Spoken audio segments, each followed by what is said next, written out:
Welcome back. I'm Jay Harbert, your friendly neighborhood A&P instructor here at the Alabama Aviation College. And this is an additional episode of some training videos that we're doing. Today, this is Fun with Flag. Wait a minute, no it's not. This is how to build a composite piece. Now, this particular video is going to follow along your lab manual. We always read the data, and we're going to follow this sequence carefully because unlike metallic objects, if we make a mistake with a rivet, we can drill it out and reshoot it. You make a mistake in this sequence, you lose the whole baby. So we'll be following our guidance here, and we're going to go through the basic steps to make a basic composite part. Now, I will tell you this, all of this is based off using the FAA-H for handbook, FAA-H 8083-31 Volume 1. So that would be our text for this. It's my reference for my class, and anything that I may not cover 100% in this process, you could always go to your reference, pick up, do a little reading. It makes your head hurt, I know it, but it's good stuff, and fill in some gaps. So let's look at making one of these projects. I love composites because of what we can do with them. Sometimes I don't love them because they're gooey and icky. I'm going to set up, make one, and hopefully not incorporate myself into it. According to our directions here, the very first thing we're going to need material-wise is our actual fibers. And in order to save a little time, I've already cut out our fiber material. In this particular case, we're going to use some carbon fiber and fiberglass, and we're going to use a urethane foam core. All of this is good aviation grade stuff. We're also going to use our resin or matrix system and go through this full process. So I've kind of pre-staged some things to save some time, but let's start by preparing our plate. We're going to build this part against a solid smooth surface, rigid surface, so that we can get a nice finish on it. But anytime you're going to build against a plate or a mold, you need to make sure that it is clean, and we need to make sure that we've applied a release agent. Now, release agents put there on purpose most of the time, so that once the part is cured, we can get it away from the plate or away from the mold. If you do a poor job preparing that surface, you may permanently bond your part to that mold or surface. Bad day. Now, there's a lot of different chemicals you can use. You would always follow your manufacturer's guidelines, your structural repair manual, whatever the case may be. For this purpose, and to keep it simple, we're just using a mold release against a steel plate. Now, the guidance is, if we're going to use a fresh piece of steel, or we're going into a mold for the first time, you typically apply this and remove it. It's like waxing a car. It's not that hard, but you would do that 12 times. And if it's in use, we could drop back to a fewer number, maybe 6 or so. Because this plate's been used before, we're not going to have to put 12 coats on, wait, and buff them off. As a matter of fact, it's in pretty good condition, but I'm going to apply at least one coat for you to show you some things you want to be careful of. We're going to build on this plate, and we're also going to complete this part under vacuum. So there's parts of this plate that need to be non-stick, very slick. There's parts we need tape to bond to. So we have to be very careful that we don't apply a release agent where we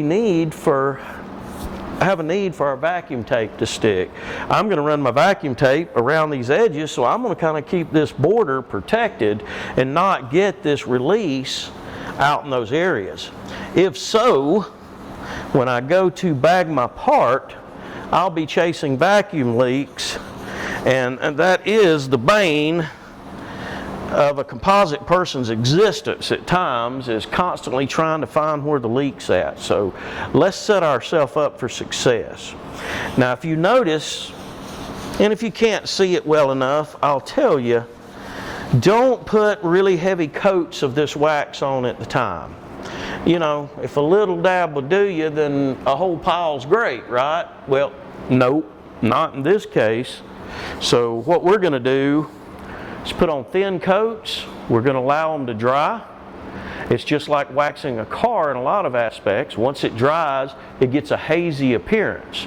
That means we can take a clean rag, something generally lint-free, because we don't want to leave anything there that could incorporate into our part. We're going to remove that coat. We'll apply and remove as many times as necessary. So I've got a coat of wax on. It's going to take a few minutes for it to dry. So we'll return and we'll pick up on our next step for our prep.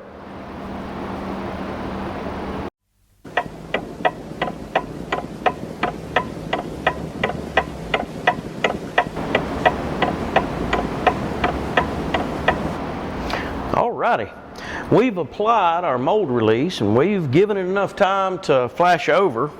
And by that I mean, see how it went to this kind of a chalky appearance, sort of dried.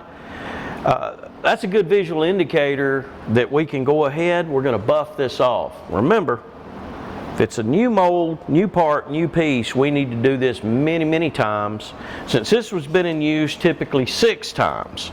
So now we're simply going to buff to remove the wax. And if any of you were around in the 80s like I were, you probably remember wax on, wax off. Well, that's what this process is about. So we want to focus, buff, remove any of this residual stuff and get a really clean plate. The cleaner our surface is, the better the finish on the part we make. And if you're working with molds, the cleaner and smoother it is, the less wear and tear making parts in that mold, less wear and tear will build up over time. You have to stop and work on molds. So this is an important step of the process. Now we've got a nice clean surface. I can tell that the wax has built up, smooth. Now typically the next step I do is start prepping this. See, if you jump into the mixing, into the fibers and all that, we've started a chemical process that there's a clock running on. And I never start any chemical processes until I know that my tooling or whatever I'm using is prepped and ready to go. So I'm going to continue to focus on this plate. Now that I've got it clean, I've got the release, the mold release on, I feel like we're in good shape there. Step 2, apply the sticky stuff. This is our vacuum bagging tape. You can see stuff very similar to this in a lot of hardware stores. It's butyl tape. It's double-sided, sticky, very strong. So I'm going to go ahead and put down a layer of tape that we're going to depend on later to make a vacuum sealed surface under a bag. And there's a few things about this. This will cause you to pull your hair out. I used to be long-haired. Just a few months ago, I had long hair. After doing this, you can see what's happened. So I've learned some stuff along the way that's kind of helped make a better bag. To start with, I try not to pull the protective backing off until I'm just absolutely to the point I don't have a choice. I'm going to create a border with this tape. Now, long straight runs, nothing to it. But when you get to corners, I don't want to stack one layer on top of another, because what you do is create little cracks and crevices to where outside atmosphere can get into our vacuum bag, lower our vacuum pressure, and that is no good.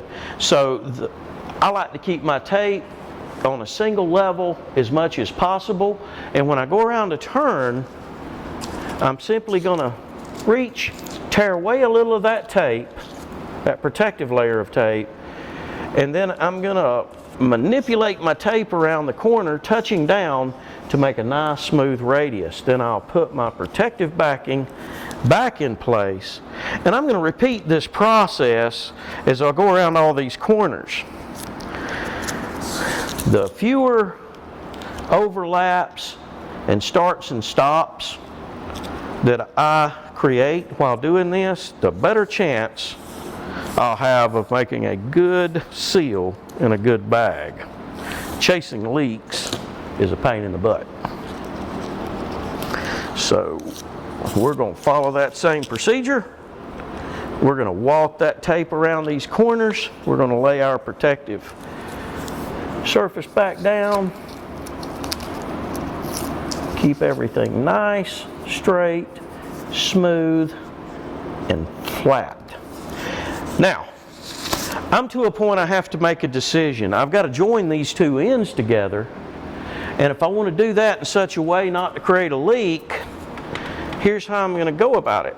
I'm going to get ample tape passed. We would never join them just end to end. Here's the way I like to do it. There may be other ways, and you may have a way that works best for you. That's awesome. But for me, I've determined that it's easier to get a good seal if I run that first run right up against the second run. See where I started to where I ended?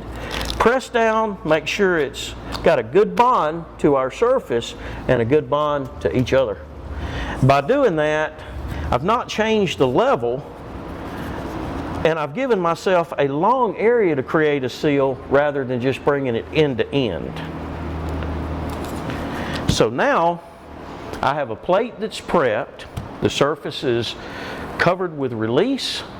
My bagging tape has been put in place, and I feel pretty confident about the quality of a bag I can make on this because everything's been done thinking ahead what's the next step. And once again, that's a key deal here. Follow your guidance. Follow the sequence, and you won't find yourself 2 or 3 steps ahead and then having to undo work or change things to get back in sequence. Also, when using this guide, it's been written like a lot of technical manuals. There's 3 kind of little things that'll pop up occasionally. One of them you'll see here is note. Anytime you're following a technical manual and you see note, usually it's put inside of a little box before or after an instructional step. What that means is whoever was responsible for writing this is trying to get your attention to kind of make a side conversation with you. And notes typically are added to call out things like, be sure to do this on this next step in order to make that step work really great. So a note is a call aside. Hey, let's talk about this a little bit. The next level is a warning. Sometimes you'll see in a box the term warning. Well, a warning is a much more serious indicator in written instructions, because if you see the word warning, that means if you don't do something the way it should be done, not only is the task at hand in danger of not working well, it means you might break something you're working on, or if warning's on there, that also means if you don't do this the right way, you could hurt and kill yourself. So warnings are like, big time, draw your attention to this, make sure to do this very carefully, if not, really, really bad things will happen. A note is, hey, by the way, make sure you do this and things will go easier. And in between is a caution. A caution is, hey, it's very important that you follow this or damage might result, or an improper result may show up. So remember, always stop and read your notes, cautions, and especially those warnings while you're following your guidance. You'll have a better day doing that. So I've got my plate prepped, and I'm going to set it aside now because it is ready when I need to bring it back into action. The next step in this process, because we already have our materials cut, is to start prepping our materials get them ready to go into a cure. Now, this is stage 1 of this particular manual, and first thing, sure enough, a note. Be sure to identify the warp direction when cutting materials and indicate the direction on a piece of tape or some other way you could mark on the material so that we don't lose that orientation. Often we're standing in front of these fabrics, we cut them, no big deal. It's layouts and measurements, straight lines cut, 3rd grade rules, right? Stay on the line.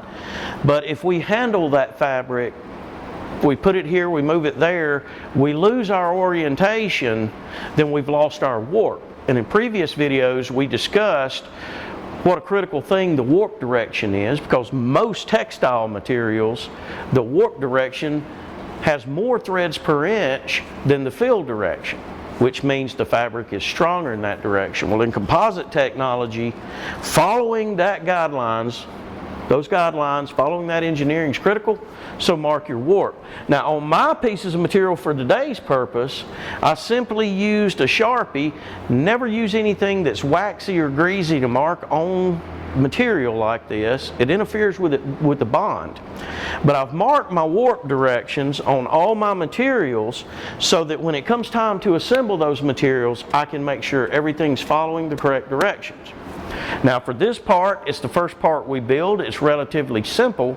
There's a few layers of fabric and a core, so it'll be kind of easy to keep track of that. But if you had multiple layers that are warped in many directions, often we would do some marks, use a warp compass in order to make sure that we're not losing track of that warp direction. So, next step, we've got those cut. We're going to have to mix the resin or matrix system. Matrix Neo. I think I may want to change the color of my peel. It may be too late though. I got a note here. When it comes to mixing these chemicals, this note states by alternating the pumps. So what that means, and I'll show you, is that if we're going to use the ratio method of mixing chemicals, they generally are going to be pumped one way or another, whether it's a big fixed piece of equipment with a big lever, or in this case we have ratio pumps in small containers. Here's what this note indicates. By alternating rather than putting all of the pumps of the individual chemicals, we're going to get a better result when it comes to mixing. I'll show you what that means. So I'm going to get my cup. Here's an important note. Never use cups that are coated with wax. When you stir the materials, you'll loosen that wax, it'll blend into your resin, and that creates serious problems with disbonding and other issues later in your composite. These cups are non-waxed, so I can mix in them without that worry. Another note, very common in small batches to use popsicle sticks, tongue depressors, simple little deals. Well, if you look at the end of this, it is round. You look into that cup, it is square. That does not make good contact. What'll happen is that round stick won't stir down completely in those little corners. So here's what I always do. Take your tongue depressor, break it in half, leaving a nice little square edge. That way, when you stir into the cups, you can mix the chemicals even down in those smallest corners. So we've got our unwaxed cup, we've got our popsicle stick, we broke it in half. Now I'm going to bring in my particular system I'm using today. And there's two ways to mix this resin. One way is to do it by weight. We would pour onto a scale. Generally it's done in grams. You have to be very careful and very precise. It's time consuming, but that is the most accurate way to measure chemicals. But thanks to good engineering and people who have pity on us poor technicians, they make these ratio pumps, and these chemicals are tolerant enough that the pump is accurate enough, and I'd much rather do it this way than dealing with scales, especially scales that weigh in grams. Why? America. I deal in ounces and pounds.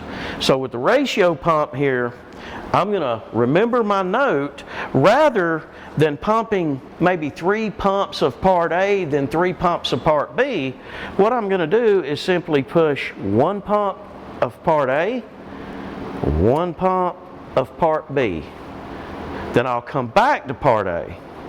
What you're doing is putting thinner levels or layers of chemicals in the cup so that when you go to blend them, you're not having to mix a thick layer way at the top with a thick layer way at the bottom. By stacking those layers and keeping them thin, they'll blend better, they'll mix better, and you'll get a better result in the end. And that's what we're here for. So I'm going to start. I've made a small batch, and that's another key point I'd like to make. When you're mixing resins, don't make super large batches for at least 2 reasons, and you can think of more. One reason is the excess is wasted, and this stuff is kind of pricey. The other reason is, depending on the type of resin, if you get too large of a volume, close proximity, you can have what they call flash over or flash off. In other words, too much chemical concentrated in one point causes internal temperature to rise, which feeds that process by adding more heat, which causes it to rise more, which adds more heat. I think you can see where this is going. Bad. Just bad. So it's much better to mix many small batches than to try to mix one large batch. And I get it. You know, I don't want to stand here with a stick doing this stirring thing over and over and over all day. But keep one thing in mind. A lazy man once killed himself trying to do too much at once. I don't want that to happen. So we're going to mix this resin, and we'll be right back with you in a few minutes. Always mix for the proper amount of time to make sure that we get a good blend and a thorough mixing. See you back in just a minute.